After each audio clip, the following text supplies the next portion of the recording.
দেখুন, আরও একবার প্রমাণিত হলো যে তৃণমূল কংগ্রেস মানেই হচ্ছে এই ধরনের অসভ্যতা, তৃণমূল কংগ্রেস মানেই হচ্ছে এই ধরনের মৎসন্যায়। এবং সেটাই হচ্ছে যে আমরা দেখলাম যে মেসির মতো একজন আন্তর্জাতিক খ্যাতিসম্পন্ন একজন প্লেয়ার পশ্চিমবঙ্গে আসছেন। এটা তো পশ্চিমবঙ্গের জন্য অত্যন্ত গর্বের বিষয় ছিল, হওয়ার কথা ছিল। কিন্তু যবে থেকে এই প্রোগ্রামটা তৃণমূল কংগ্রেসের তরফ থেকে হাইজ্যাক করা হয়েছে, স্বরূপ বিশ্বাস হাইজ্যাক করেছে, অরূপ বিশ্বাস হাইজ্যাক করেছে, এদিকে এখানকার বিধায়ক তিনি হাইজ্যাক করেছেন। তো পুরো প্রোগ্রামটা, এবং যারা ঢিল ছুঁড়েছে তারাও, বোতল ছুঁড়েছে তারাও তৃণমূল, সব অরূপ বিশ্বাসের লোক, আমার কাছে যা খবর আছে। এবং শুধু তাই নয়, টিকিট বিক্রি হয়েছে 5,000 8,000 টাকা করে, এবং সেই টিকিটের কালোবাজারি হয়েছে। পুরোটাই একটা মেস, মানে মেসি অন মেস সেটাই হয়ে গেল। এবং সেটা করলেন হচ্ছে তৃণমূল কংগ্রেসের অসভ্য, অভদ্র, বর্বর যারা নেতানেত্রী এবং তার সাথে যারা আছে তারা। এবং প্রমাণ হলো যে পশ্চিমবঙ্গের পুলিশ এইটুকু প্রফেশনালিজম নেই যে এত ভিড় কিভাবে কন্ট্রোল করতে হয় সেটা পর্যন্ত জানে না। তৃণমূল কংগ্রেস দল এবং তৃণমূল সরকার এই দুজনে মিলে মেসিকে মেস করে চাললো। দেখুন, মেসিকে নিয়ে যুব ভারতী ক্রীড়াঙ্গনে যেটা হলো সেটা দুর্ভাগ্যজনক, লজ্জাজনক এবং অত্যন্ত কুরুচিকর। কিছু লোকের হ্যাংলামির জন্য এরকম একটা লজ্জাজনক পরিস্থিতি কলকাতার উপর হলো।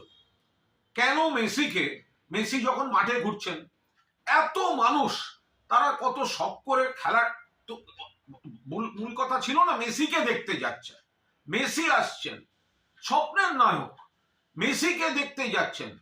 তো মাঠের মধ্যে যখন মেসি ঘুরছেন, তো বাকিরা মেসিকে একটু সামলে, শুধু শুধু তার নিজস্ব দেহরক্ষী দিয়ে একটু ভিড় থেকে আগে মানুষের দিকে তাকিয়ে হাত নাড়তেন। তারা যারা এই এত দামি টিকিট কেটে দেখতে এসছেন তারা দু চোখ ভরে দেখতেন। তো সেটা করা গেল না। এত কিসের হ্যাংলামি? এই কয়েকজনের যে আধিক্যতা দেখছি, এটা কিসের? এটা মেসি দেখা না নিজেকে জাহির করা? এটা কি হ্যাংলামি হলো? ফলে দূরে যারা বসলেন, যারা গ্যালারিতে টাকা দিয়ে গেছেন, ওই ভিড়ের মধ্যে দেখতে পাচ্ছেন না। কোনো পরিকল্পনার মা বাবা নেই। এই আয়োজক এটা হচ্ছে নাকি? শুধু টাকা, শুধু ব্যবসা। আর যে ক্রীড়া প্রেমীরা এখানে গেলেন, পুরো যুব ভারতী ভরিয়ে, অনেক বড় ডার্বিতেও এত লোক হয় না। সে মানুষগুলো কিন্তু সকালে গেছে শুধুমাত্র মেসিকে দেখবে বলে। মনে রাখবেন 2011 খেলা হয়েছিল, মেসি খেলেছিল আর্জেন্টিনা ভেনেজুয়েলা।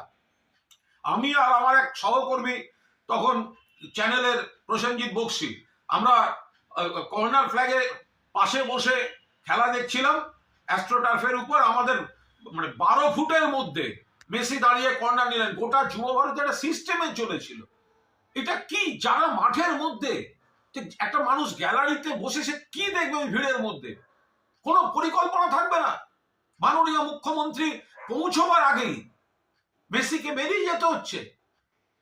জল ছুঁড়েছেন কিছু দর্শক, জল ছোড়াটা হয়তো অন্যায়, উচিত নয়, আলাদা। বাট তাদের ক্ষোভটা কি করে অস্বীকার করবো? যে মানুষটা এত দামি টিকিট কেটে সকালবেলা নীল সাদা জামা পরে মেসিকে দেখবেন বলে গেছেন, তিনি যদি দেখেন ওই দূরে ওই একটা জটলা শুধু ঘুরে বেড়াচ্ছে, এই হ্যাংলাগুলো কারা? এই আয়োজকটা কে?